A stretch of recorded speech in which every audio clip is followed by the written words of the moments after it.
Nós vamos ler, queridos, em 2 Samuel capítulo 15 e versículo 23 e 30. Procure, você que pode ler a palavra conosco no seu lar, na sua casa, faça isso. 2 Samuel, segundo livro do profeta Samuel, capítulo de número 15, versículos 23 e 30. Enquanto você procura, também gostaria de mandar uma saudação para o meu pastor, nosso pastor, pastor Arnóbio Tavares Lima, com a sua muito digna esposa, irmã Antônia, e a todos que compõem o santo ministério da Assembleia de Deus aqui em Rio Largo, a cada companheiro dirigente. Mandar também uma saudação à minha esposa, a irmã Jaqueline, ao meu unigênito até agora, Natanael, e a todos os irmãos de Vila Raul, aquela congregação abençoada, na qual representamos o nosso pastor desta igreja.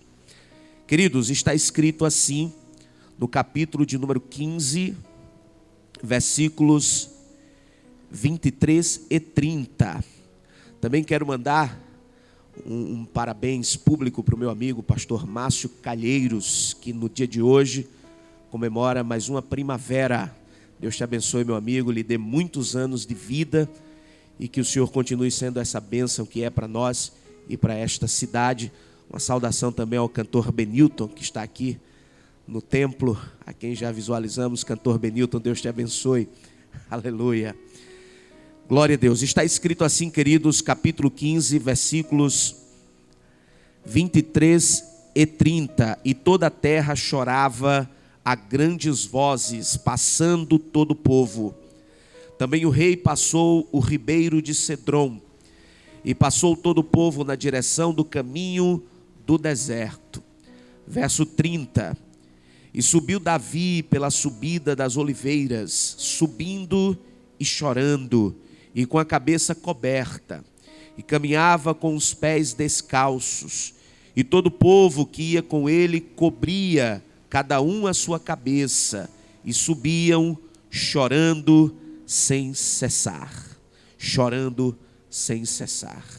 Glória a Deus. Muito obrigado por esta palavra.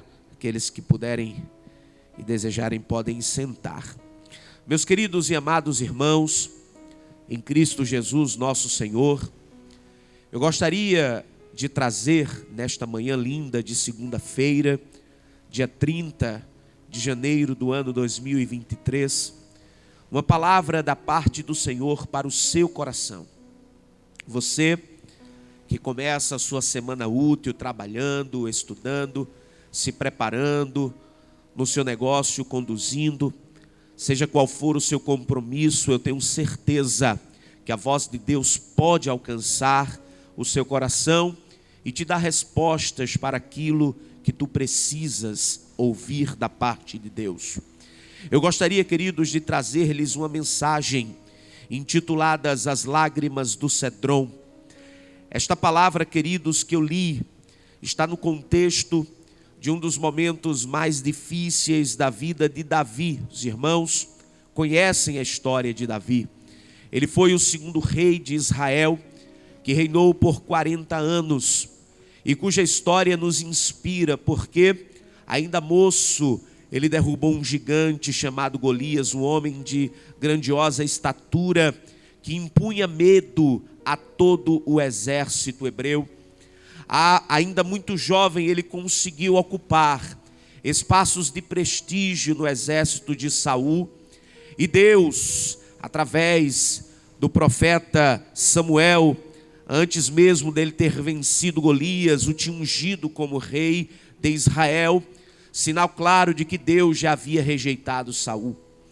Davi, queridos, é um homem de muita experiência, um homem único, até no nome. Seu nome é único na Bíblia Sagrada, e é aquele a quem Deus diz ser segundo o seu coração. Davi, queridos, ele vivenciou problemas que eu acredito que nós talvez não tenhamos vivenciado. Ele vivenciou problemas grandiosos, massacrantes para a sua alma, porque grande parte desses problemas teve sua gênese na sua própria família.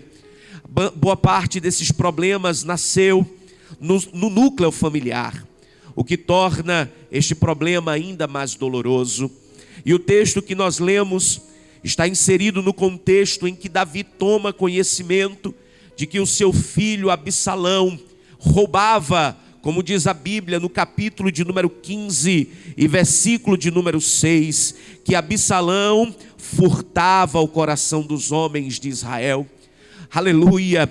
Davi tomou conhecimento da estratégia de golpe de estado que Absalão, seu filho, projetou contra ele. O golpe de estado que Absalão projetava contra Davi era algo muito grandioso. A princípio ele pediu ao rei para ir a Hebrom pagar um suposto voto. Contudo, enviou espias para todo o território e com ordens para que quando ouvissem o tocar da trombeta, quando ouvissem a notícia de que Absalão era rei em Hebrom, todos seguissem a Absalão. Quando finalmente o mensageiro, diz o versículo 13 do capítulo 15, diz a Davi que o seu próprio filho se projetava contra ele, que o seu próprio filho tornava-se rei em Hebrom, então Davi emplaca uma fuga. Versículo de número 14, disse, pois Davi a todos os seus servos que estavam com ele em Jerusalém, levantai-vos e fujamos, porque não poderíamos escapar diante de Absalão. Dai-vos pressa a caminhar, para que porventura não se apresse ele e nos alcance, e lance sobre nós algum mal, e fira a cidade a fio de espada. Davi, meus queridos, ele empreendeu uma fuga do seu próprio filho, que estava projetando e sendo bem sucedido em um golpe de estado, ou seja, uma tomada de poder, usando a força do exército, a quem Absalão havia furtado o coração. O que isso significa? Ele era um homem habilidoso em palavras e conseguiu transtornar a fidelidade de muitos homens que eram do exército de Davi, ao ponto de estes homens se colocarem em um número que exigiu, que de alguma forma impôs a Davi a necessidade da fuga. E aqui, meus irmãos, que eu gostaria de começar a aplicar esta palavra ao seu e ao meu coração. O título desta reflexão, como eu disse, as lágrimas do Cedrom. A Bíblia diz que Davi fugiu, levando consigo seus servos, suas mulheres e suas crianças. E ele saiu a pé, diz a Bíblia, ainda no versículo de número 16. E saiu o rei com toda a sua casa a pé. Deixou, porém, 10 mulheres concubinas para guardarem a casa. Ou seja, Davi fugiu a pé. Isso, irmãos, diz muita coisa. Ele era rei, ele era um monarca, ele não estava sentado no seu cavalo real, ele não estava acompanhado da sua cavalaria real, mas a pé, humilhado diante do seu povo, empreendendo uma fuga do seu próprio filho. Aleluia! Mas aqui, meus queridos, nós temos uma primeira aplicação a ser feita. O primeiro tópico desta reflexão diz: toda lágrima tem uma motivação. Davi, ele estava chorando, fugindo do seu filho. Entretanto, os irmãos conhecem a história e sabem que a vida de Davi teve pontos, aleluia, abomináveis na perspectiva espiritual. Davi, diz a Bíblia, no capítulo de número 11 de 2 Samuel, que ele pecou contra Deus, que ele tomou por esposa, tomou por mulher, em ato de adultério, a Betseba, que era esposa de Urias. E estando Betseba grávida, ele empreendeu um plano maligno de assassinar o seu esposo Urias, e foi bem sucedido no seu plano maligno, o que obviamente, aleluia, irritou a Deus, desagradou a Deus, que mandou mandou o profeta Natã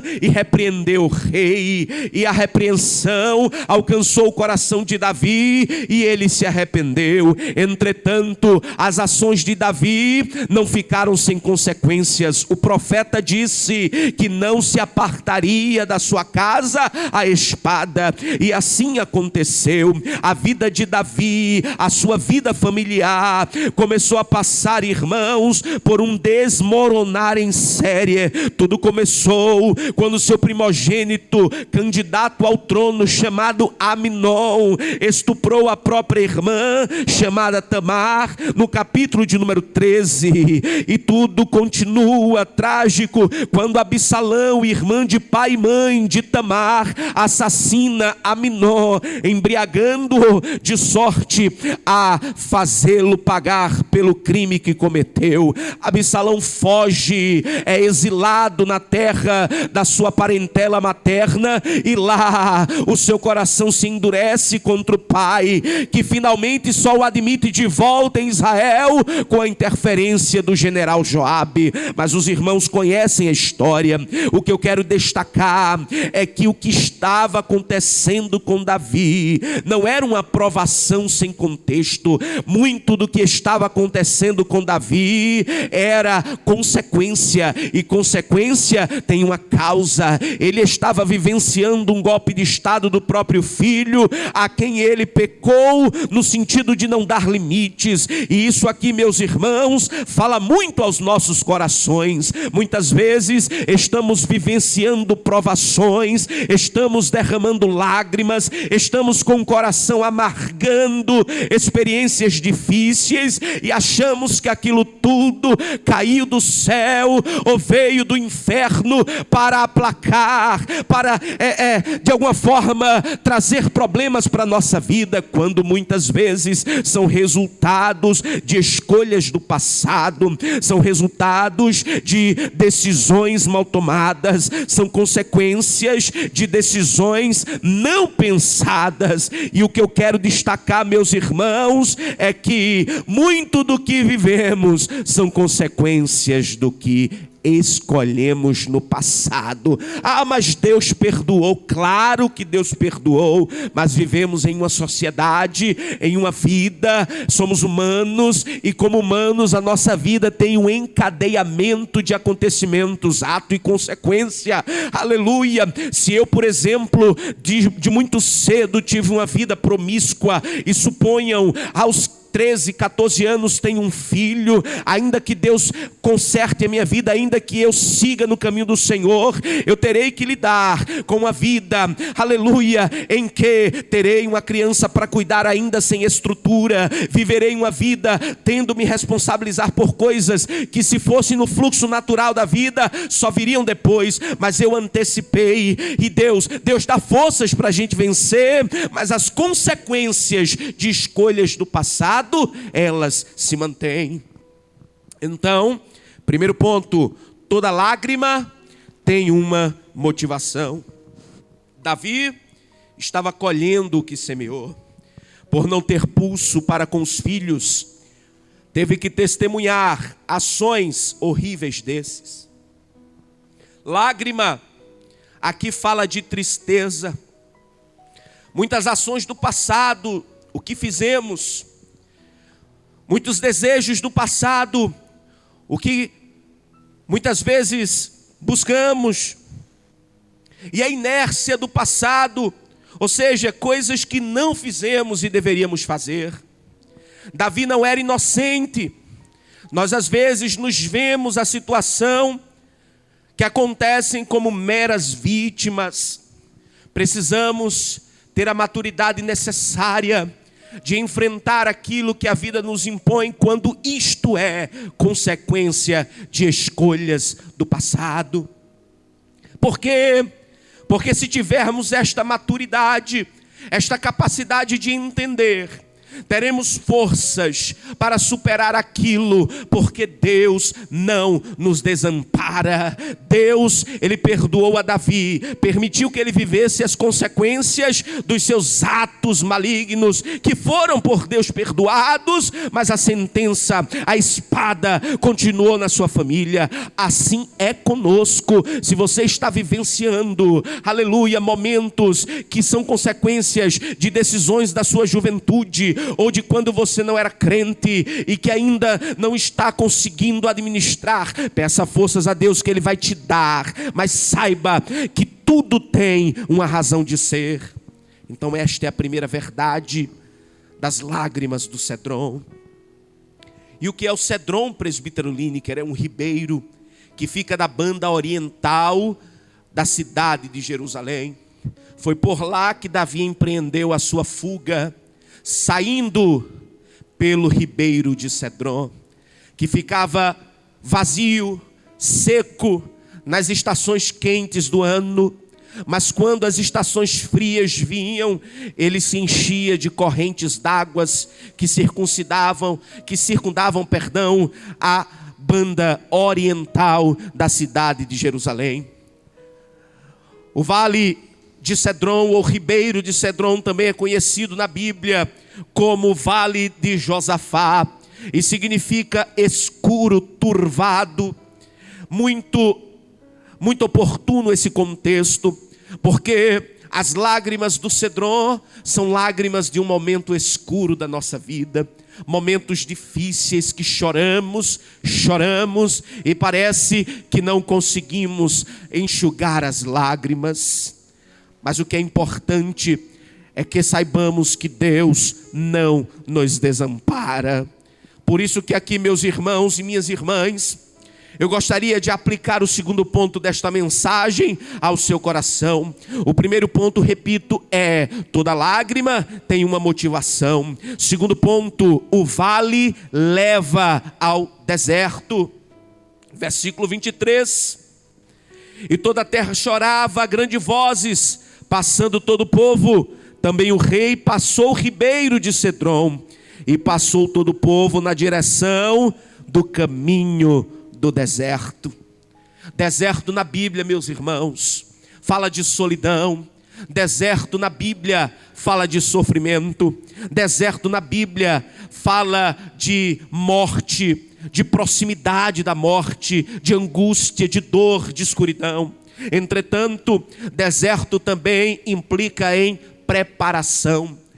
Aleluia. Deserto também implica em milagre. Disse o salmista: poderia porventura o Senhor preparar uma mesa no deserto? Sim, a Bíblia diz que pode. A Bíblia testemunha que pode. No deserto, quando o povo estava vagando por 40 anos, Deus mandou alimento, Deus mandou carne, Deus mandou água fresca. De dia uma coluna, uma nuvem protegia o povo do sol escaldante do deserto, e à noite uma coluna de fogo protegia o povo do frio do deserto. Isso significa que deserto é sinal de dor, mas também é sinal de milagre, é sinal de teste, de preparação. Embora saibamos que o nosso Jesus é Filho de Deus, embora saibamos que o nosso Jesus é Deus, ele passou pelo deserto 40 dias e 40 noites. Jesus foi tentado no deserto e pela palavra, pelo poder da palavra, ele venceu. O deserto faz parte da preparação do crente, e as lágrimas que a vida nos impõe nos levam para o deserto. Mas aqui está uma verdade, irmão, aqui está uma verdade, irmã, que você e eu devemos internalizar em nossos corações. Deus está conosco no deserto. Salmo de número 23, versículo de número 4: ainda que eu andasse pelo vale da sombra da morte, não temeria mal algum, porque tu estás comigo, a tua vara e o teu cajado me consolam, disse Deus. Aleluia. O vale leva para o deserto. Jesus atravessou o vale de Cedron diversas vezes. Por quê? Porque o vale de Cedron estava no caminho do Getsêmani. Inclusive, a última noite de Jesus Foi uma noite em que ele atravessou o vale do Cedron. Aleluia. Se você está no deserto, se você está no vale, não desanime, não desista. Deus está com você. Davi estava chorando. Davi estava a pé. Estar a pé, volto a dizer, significa humilhação para um rei. Mas ele estava com a sua família. Porém, precisou passar pelo deserto. É necessário passar pelo deserto, porque o deserto nos molda, o deserto nos ajusta, o deserto nos mostra as frestas que temos na nossa vida espiritual e que devem ser fechadas. O deserto nos aperfeiçoa, nos torna mais resistentes. O deserto tira o dengo espiritual que muitos de nós temos. O deserto nos coloca uma resistência para enfrentar as labutas que a vida aqui nesta terra nos impõe, porque só teremos descanso lá, irmãos. E a Bíblia diz em Miqueias capítulo 2, versículo 10, se não me ocorre o esquecimento, levantai-vos, porque aqui não é lugar do vosso descanso. Não precisamos nem devemos, porque a Bíblia nos orienta que no mundo teremos aflições. Temos que viver uma vida com a maior qualidade possível, mas certos de que reviravoltas podem acontecer. Pode estar tudo bem com a nossa vida e de repente um filho adoecer. Pode estar tudo bem com a nossa vida e de repente um ente querido morrer. Pode estar tudo bem com a nossa vida financeira e de repente vir um desemprego. Então, se a gente não tiver a resiliência, o preparo, a resistência espiritual de passar pelos desertos que a vida impõe, então o deserto nos consumirá, nos destruirá e nos levará para longe de Deus. Mas se tivermos o preparo, se tivermos como Jó tinha, certeza em quem nós servimos, nós podemos dizer, ainda que ele me mate, nele esperarei. Aleluia. Este é o segundo ponto. O vale leva ao deserto. Glória a Deus. Terceiro ponto desta reflexão dirá: a vida é feita de subidas e descidas. Davi desceu de Jerusalém. Desceu. Jerusalém para o judeu está sempre em cima. Em cima. Você nunca desce para Jerusalém, você sempre sobe para Jerusalém. Então, quando Davi saiu de Jerusalém, ele desceu, passou pelo vale, como eu disse, o vale, o ribeiro de Cedron, que avizinhava a banda oriental da cidade de Jerusalém. E mais à frente ele precisou subir o Monte das Oliveiras, assim chamado no Novo Testamento. Então ele desceu de Jerusalém, passou pelo monte, passou pelo vale e subiu o monte. A vida segue esse fluxo. Às vezes estamos embaixo, às vezes estamos em cima. E quando ele estava em cima do monte, aconteceu algo. A Bíblia vai dizer assim, no versículo de número 20, no versículo de número 20, que ele subiu ao Monte das Oliveiras, subindo e chorando, e com a cabeça coberta, e caminhava com os pés descalços, e todo o povo que ia com ele cobria cada um a sua cabeça, e subiam chorando sem cessar.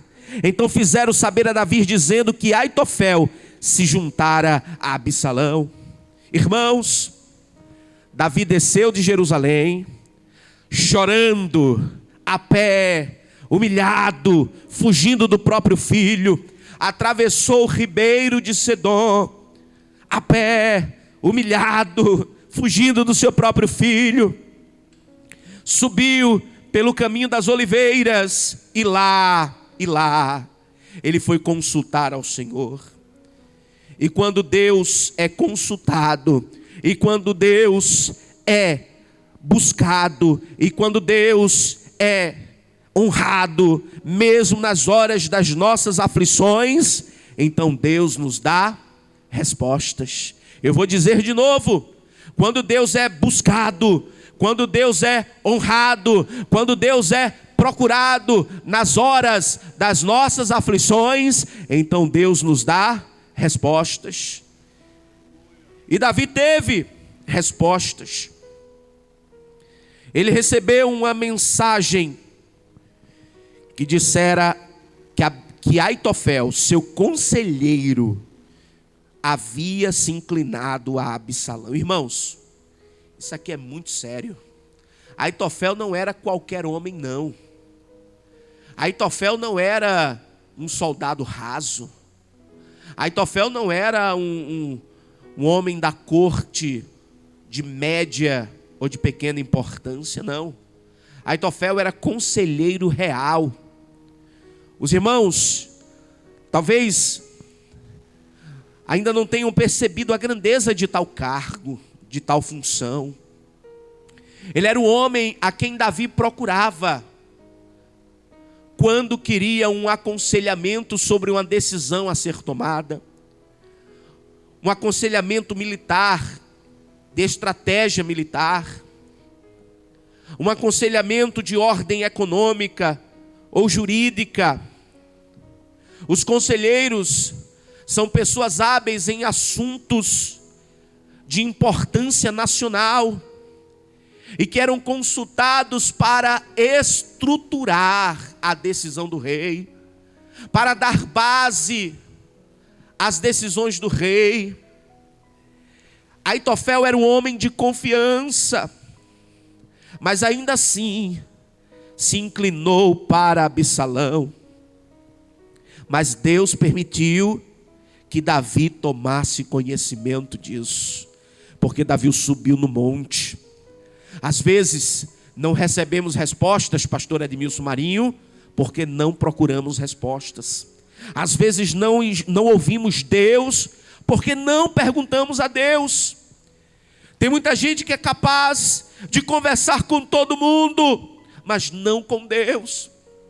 Tem muita gente que é capaz de publicar as suas aflições nas redes sociais, mas não direciona as suas palavras a Deus. Tem muita gente que é capaz de abrir o seu coração com um desconhecido, mas não abre o seu coração para com Deus, que o conhece desde o ventre da mãe. Aleluia. O que eu quero, queridos, destacar neste terceiro ponto é que a vida, de fato, ela nos traz dores. Ela é feita de subidas e descidas. Subir muitas vezes fala de sacrifício e descer de sofrimento. Chegar fala de resiliência e conquistar é a vitória. Todas essas etapas estão na trajetória de quem sabe que Deus está com ele. Davi estava sofrendo, Davi estava chorando, Davi estava humilhado, os pés descalços, rompendo aquele caminho cheio de pedras, cheio de espinhos, mas estava Davi sem dar uma palavra contrária a Deus, sem murmurar por um instante. Como é que sabemos disso? A Bíblia diz, no capítulo de número 15 e versículo de número 25, olha só, Zadok e Abiatar eram sacerdotes, e quando Davi empreendeu a fuga de Jerusalém, passando pelo ribeiro de Cedron, eles foram atrás de Davi com a Arca da Aliança. A Arca da Aliança, pastor Edmilson, fala de presença de Deus, e eles seguiram. Porém Davi tinha tanta consciência que Deus estava no controle da situação, que disse: Zadok e Abiatar, voltem para Jerusalém e levem a Arca da Aliança. E olha o que o rei diz a Zadok, versículo de número 25. Então disse o rei a Zadok: torna a levar a Arca de Deus à cidade. Se eu achar graças ao Senhor Senhor, Ele me tornará a trazer para lá, e me deixará ver a ela na sua habitação. Se porém disser assim, não tenho prazer em ti, eis-me aqui, faça de mim como parecer bem aos seus olhos. Davi, meus irmãos, estava resiliente, pronto para aceitar a vontade de Deus, pronto para compreender que aquilo tudo tinha permissão de Deus e que Deus estava no controle. E aqui, meus irmãos, eu te digo, Deus está no controle da tua vida. Ele vai te dar, aleluia, a oportunidade de enxergar isso. Só cala-te, fala menos, ouve mais, deixa de reclamar, como sugere o hino de número 302 da harpa cristã. Em vez de murmurares, canta. Em vez de murmurares, canta. Está pisando no espinho, está pisando na pedra, está no deserto, está sozinho, está sofrendo. Em vez de murmurares, canta, porque Jesus está contigo. Aleluia. É o que a Bíblia diz, que a vida é feita de subidas e descidas, e Davi estava passando por ela. O versículo 30 diz, repito, chorando com a cabeça coberta, e caminhava com os pés descalços. E não só ele, mas aqueles que com ele estavam. Isso aqui também é uma prova de que quando estamos chorando, as pessoas que nos amam choram conosco, estendem a mão para nós, colocam o ombro à disposição para que choremos nele. Deus não vai te deixar chorar sozinho. Ah, chorar é ruim, dói, chorar é sinônimo de tristeza, mas chorar com alguém do lado que nos ama, que nos apoia, nos dá força para tirar da fraqueza forças para continuar a jornada rumo à reconquista do que perdemos. Aleluia. Se você está entendendo esta reflexão na sua casa, aleluia, digite aí no chat, eu creio, eu estou entendendo, presbítero Lineker. E o último ponto, meus queridos, desta reflexão, diz assim: você vai passar o vale acompanhado de pessoas leais. Você vai passar o vale das lágrimas, o vale de Cedron, o vale de Josafá, acompanhado por pessoas leais. Como é que eu vou saber disso, presbítero Lineker? Primeiro, versículo 31, Davi tinha Deus. Davi tinha Deus. Versículo 32, e aconteceu que chegando Davi ao cume para adorar ali a Deus, Davi tinha Deus. Só adora a Deus quem o tem, só adora a Deus quem tem comunhão com Ele, só adora a Deus quem quer Deus. Davi tinha Deus, ele não estava sozinho. Versículo 21, voltando um pouco, Davi também tinha Itai.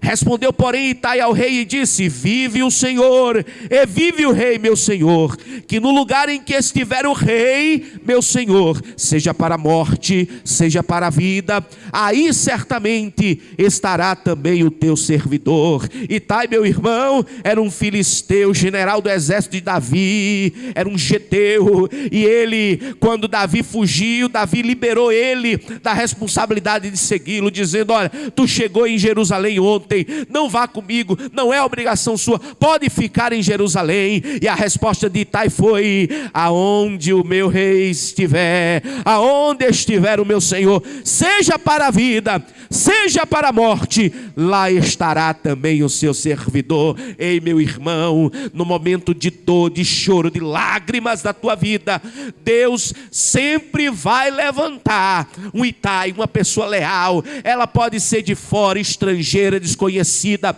mas ela vai estar com você como ferramenta de Deus para te motivar quando tudo estiver parecendo acabar. Aleluia. Mas a Bíblia diz também que Davi tinha Zadok e Abiatar, sacerdotes, Ele tinha a arca da aliança, ou seja, ele tinha a presença de Deus. E ainda no versículo de número 32, versículo 37, a Bíblia diz que Davi também tinha Uzai, que era um conselheiro, amigo de Davi. E Davi, quando conversou com Deus, quando adorou no monte, Davi teve uma ideia magnífica, evangelista Marinho. Ele disse: Uzai, vá para Jerusalém, ponha-se como conselheiro do rei, aleluia, do meu filho, e transtorne o conselho de Aitofel. Ora, meus irmãos, Deus usou a Uzai e fez dele uma ferramenta para ajudar Davi a ser vencedor. Aleluia. Você não está só, você tem Deus. Você tem os amigos leais aqui representado por Itai. Aleluia. Os sacerdotes Zadok e Abiatar, homens religiosos. Também uma prova que você tem a igreja do Senhor, onde a presença de Deus está. A igreja é um hospital espiritual. Tem muita gente que quando está passando pelo deserto vai seguir outros caminhos e esquece. Aqui é lugar de chorar para depois sorrir. Me lembro na minha tenra idade, trabalhando no Bom Preço. Quem já trabalhou por lá sabe que é trabalho. Eu tinha, evangelista, uma só folga por semana, ainda solteiro, e na minha folga eu trabalhava muito. Na época estudava também na UFAL ainda. Então eu pegava às 4, saía de casa às 5 da manhã, tendo acordado às 4, para estar na loja em que trabalhava às 6. Trabalhava ininterruptamente até às 3 horas da tarde. Pegava o ônibus e ia para a Universidade Federal, ficava estudando até a hora da aula às 7. E das 7 às 10, 10 e meia estava na sala de aula. Depois voltava para casa, chegava em casa mais de 11 para dormir. E no outro dia, às 4, estar de pé de novo. E estava nesse fluxo, vai, vem, vai. Mas Deus sempre me motivou, me sensibilizou, porque quando eu tinha folga, o lugar que eu ia era a casa de Deus. Eu me lembro das quartas-feiras, quando tinha a oração das causas impossíveis, aleluia, irmãzinha, lá em Morada dos Palmares, irmãzinha, Deus te abençoe. Ela ia todas as quartas, era a mulher que dirigia aquele trabalho, e eu ia orar, e todos os dias que eu estava lá, sentia a presença de Deus. Aquilo foi combustível para enfrentar os momentos difíceis. Mas tem gente que nunca tem tempo para a casa de Deus, que nunca tem tempo para Deus. Trabalha, estuda, e quando tem uma oportunidade faz tudo menos pensar em ir à casa de Deus. E eu não me arrependo um só minuto de ter gasto a minha juventude na casa do Senhor. Eu não me arrependo um só minuto de ter gasto os dias da minha juventude na casa do Senhor.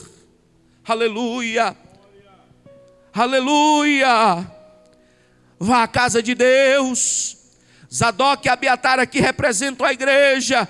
Davi não estava só, ele tinha a igreja, claro, a igreja figurativamente aqui, ele tinha um lugar de adoração. E claro, meus irmãos, ele tinha Uzai é conselho. Nesse momento de prova, Deus vai levantar conselheiros para te aconselhar a seguir no caminho certo. O problema é que muitas vezes fazemos como Roboão, ouvimos os jovens despreparados e não os maduros experientes. Muitas vezes fazemos como Roboão, damos ouvidos àqueles que com nós cresceram, mas não cresceram em espiritualidade, e não damos ouvidos aos homens e às mulheres de Deus que ocupam lugares em que Deus as colocaram para liderar o povo. Aleluia. Deus é o mesmo ontem, hoje e eternamente. A Bíblia diz que homens leais são raros, mas ele existe. Provérbios capítulo 20, versículo 6. Eu quero ler Provérbios capítulo 20, versículo 6. Aleluia. Provérbios capítulo 20, versículo 6. Cada qual entre os homens apregou a sua bondade, mas o homem infiel, quem o achará? Aleluia. temos que praticar sempre a lealdade. Vamos ver o que diz Oséias capítulo 12 e versículo 6.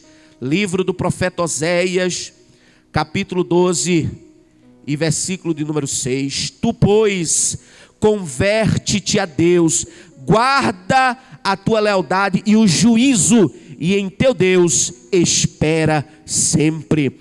E a Bíblia diz ainda que existem amigos mais apegados que irmãos. Provérbios capítulo 18 e versículo de número 24, olha só o que está escrito na palavra de Deus. Provérbios capítulo 18, versículo 24, o homem que tem muitos amigos pode congratular-se, mas amigo mais chegado que irmão. Na tua luta, na tua dor, na tua angústia, Deus não vai te deixar sozinho. No Vale de Cedron nós temos muitas dores, mas também temos a oportunidade de aprender com Deus. Davi, meus irmãos, vocês conhecem a história, ele conseguiu, aleluia, o conselho de Uzai funcionou. Aitofel teve o seu conselho transtornado, inclusive tirou a própria vida de tão humilhado que se sentiu. Absalão foi morto sob a espada de Joabe, mesmo contra a ordem de Davi. Davi chorou, mas depois se ergueu, voltou para o trono e reinou o resto do seu reinado em paz e com alegria, mesmo enfrentando ainda problemas no interior do seu lar. O que eu quero encerrar a mensagem dizendo é que as lágrimas do Cedron, elas machucam, elas doem, elas retratam a dor no interior da nossa alma, mas elas também são o começo da preparação para a vitória.